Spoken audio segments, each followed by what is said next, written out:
नमस्कार। संस्कृति आर्य गुरुकुलम के किचन केमिस्ट की श्रृंखला में आप सबका स्वागत है। हमने अब तक बात की कि भोजन को कैसे बनाया जाए, भोजन करते समय क्या भाव होने चाहिए। भोजन करना, भोजन बनाना कोई सामान्य क्रिया नहीं है। भोजन अन्न है, वो जीवन का एक महत्वपूर्ण हिस्सा है और उस महत्वपूर्ण हिस्से से जुड़ी हुई बात है पाक कला। तो पाक कला की प्रतिष्ठा कैसे हो, पाक कला को एक विज्ञान के स्वरूप में कैसे प्रस्तुत किया जाए और आहार की औषधि के स्वरूप में कैसी समायोजना करके निरोगी रहा जाए और बीमार हो तो स्वस्थ हुआ जाए। उसी अनुसंधान में हमने गेहूँ, चावल, जव, बाजरी और ज्वार, ये 5 धान्यों का परिचय किया। उसी श्रृंखला में आगे है मक्का। ये धान्य वर्ग का अंतिम धान्य रहेगा कि मक्का भारत में, राजस्थान में, गुजरात में और राजस्थान में अधिकतर पैदा होता है और मक्के का पाक बहुत सरलता से मैनेज किया जा सकता है। कम समय में और कम श्रम में मक्का की खेती आराम से होती है और मक्का खाने में स्वादिष्ट बहुत है। खास करके हरा मक्का होता है ना, भुट्टे जिसको बोला जाता है, वो सेंक के या उबाल के खाने में बहुत ही अच्छे हैं। लेकिन मक्के का एक साइड इफ़ेक्ट ये है कि वो बहुत वात बढ़ाते हैं, इसीलिए उसको सीमित मात्रा में खाया जाए। सेंधा नमक और नींबू के साथ खाया जाए। जो भुट्टे खाते हैं ना हम, वो उसके ऊपर नमक और नींबू लगाने की परंपरा कदाचित इसी कारण से आई होगी। या फिर बहुत लोग घी लगाते हैं। घी भी पित्त शमन करता है, वायु को भी शांत करता है और पचन को सुधारता है।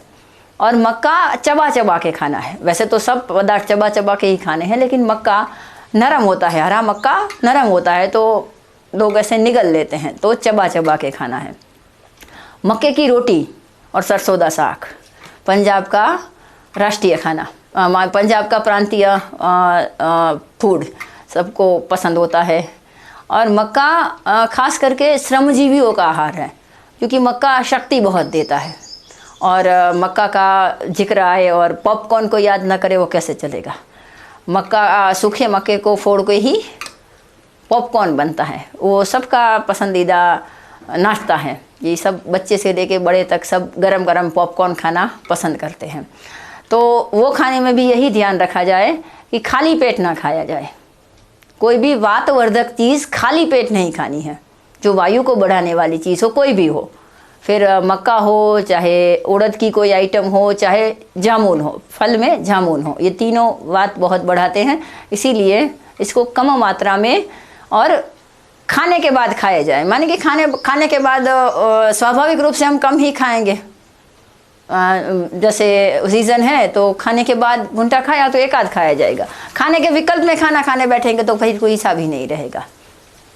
इसीलिए मक्का के औषधीय उपयोग भी हैं। अब मक्का के औषधीय उपयोग जो बहुत वातवर्धक है, तो उसके औषधीय उपयोग हमारे यहाँ एक बहुत अच्छा कंसेप्ट है, उसके विषय में कभी हम चर्चा करेंगे। अवशिष्ट में से औषधि। अवशिष्ट माने जो चीज़ हम फेंक देते हैं, कचरा, देसी भाषा में बोले तो कचरा, वेस्टेज, गार्बेज, उसमें से औषधि।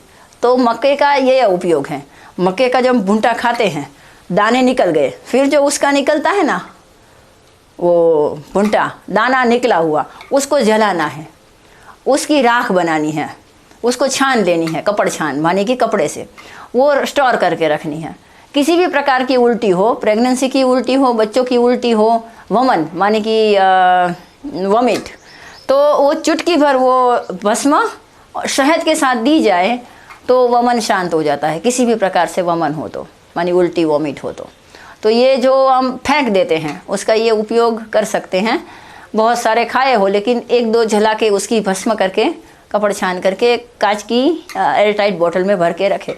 उसी तरह नींबू भी सुखा देने हैं और नींबू की भी भस्म बनानी, उसको जलाना है। नींबू के सूखे छिलकों को जला के उसकी भस्म भी हम संभाल के रखें तो वो भी शहद के साथ लेने से वमन यानी कि वॉमिट में आराम रहता है। तो बहुत सारे ऐसे उपाय हैं, बहुत सारे ऐसे धान्य हैं और बहुत सारे उसकी समायोजना करके औषधि बनाई जाती है, वो भी हैं। इसी श्रृंखला में हम आगे बढ़ेंगे और कड़धान्य, दाल दलहन जो हैं उसके विषय में हम आगे सोचेंगे, उसके विषय में हम आगे बात करेंगे। नमस्कार।